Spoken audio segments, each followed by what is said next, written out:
Hey guys, Trevon Gross here, Craft Your Dream Inc. Today I want to talk about the power of I don't know. And this basically came to me from a personal experience. So the past couple months I've been trying to figure out new ways to market and brand Craft Your Dream and all of that cool stuff.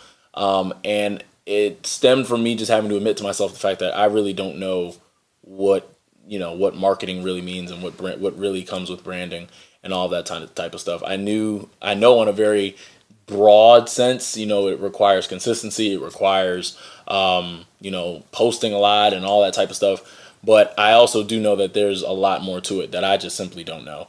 And if I want Craft Your Dream to grow, I need to actually put myself in a position where I can learn the information and learn all of those intricate details to branding and marketing and things like that, just so we can actually grow the right way. Because I can't go on knowing marketing and things like that at a 30% clip and think it's going to be okay. And when you think about that, just in a real general concept, I think a lot of people don't exercise their I don't know power enough. I think, it's no one knows everything. Being a know-it-all doesn't really do anything for you. It's you might know you might know some things, but at the end of the day, you never want to be the smartest person in the room. You look at any successful person in any type of area, they'll tell you that they've never been the smartest person in the room. They've never known it all, and they've always asked questions. They've always been very proactive in their ability to learn new things and educate themselves on whatever. Whether that be in real estate, technology, entrepreneurship, and just all the smaller, finer details in each of those industries, and really just any industry.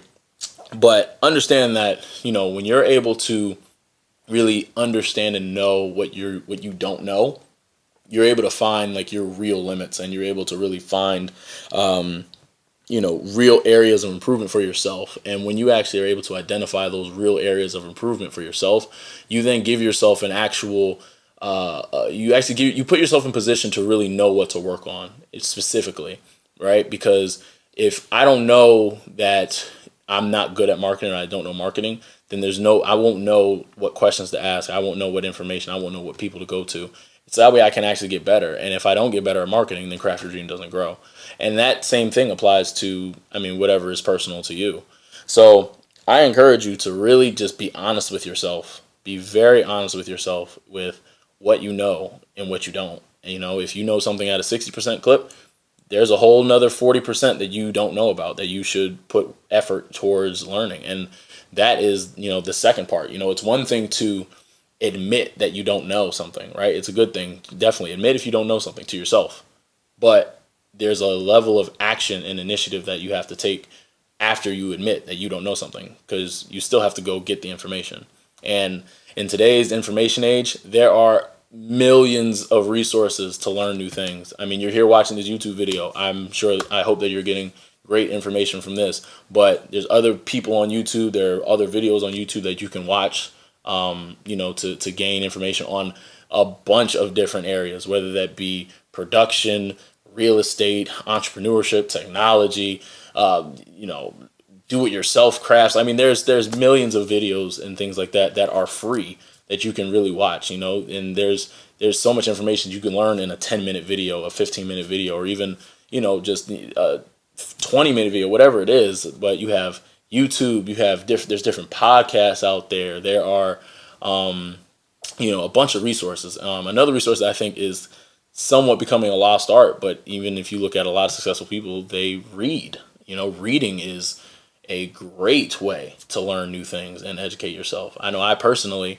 I just picked up reading again, really, and I'm reading Principles by Ray Dalio, where he's basically talking about, basically putting in place guidelines and principles for all types of decision making and how it relates to your personal life as well as just work life. And I've learned a bunch just in what he's been able to say in his books. And that's just one example. That's a book I'm reading now. I've read multiple books, but reading books is another great resource to learn and really fill in those gaps, so that way you can improve who you are and what you're trying to do and really reach and live the life of your dreams. And also, so aside from watching YouTube and reading, just talking to people. Like, people have a lot of information. You would be surprised what you'll learn from people if you just ask. Even if you talk about things that you might know at a 70, 80, 90% clip, like the way people may word it, you might hear something in a new perspective, in a new way that might spark a new idea in you. Like I was listening to an interview that Rick Ross did, and he talked about how he's willing to hear ideas from anyone. He's willing to talk to anyone. He recognizes and acknowledges, and he wants to learn from everyone. He knows that regardless of if he's speaking to another CEO or if he's even speaking to a janitor, that he can learn something from every single person, whether he knows you personally or he knows you, from not even from a hole in the wall. Like he doesn't know you from a can of paint. So understand that you can talk to people, you can watch videos, you can read books. Just do whatever you need to do and really take initiative and take action with filling in those gaps. So the one thing I will encourage you, well, two things I encourage you to do with this video is, one, find and be honest with yourself in the areas that you really just don't know. Like just say to yourself, I don't know how to blank, fill in the blank. And then when you do that, do whatever you need to do to learn and fill in those gaps. So basically turn a topic that you might know at a 70% clip to at least an 80. At least just educate yourself in any way possible with any of those resources that I gave you. Once again, that is watching YouTube videos, subscribing to stuff, which I hope you're subscribed to this channel, reading books, talking to people, and asking as many questions as possible, because knowledge is power. And I want you to live your dreams, and so I want you to exercise the power of I don't know and change your life so that you can live your dream.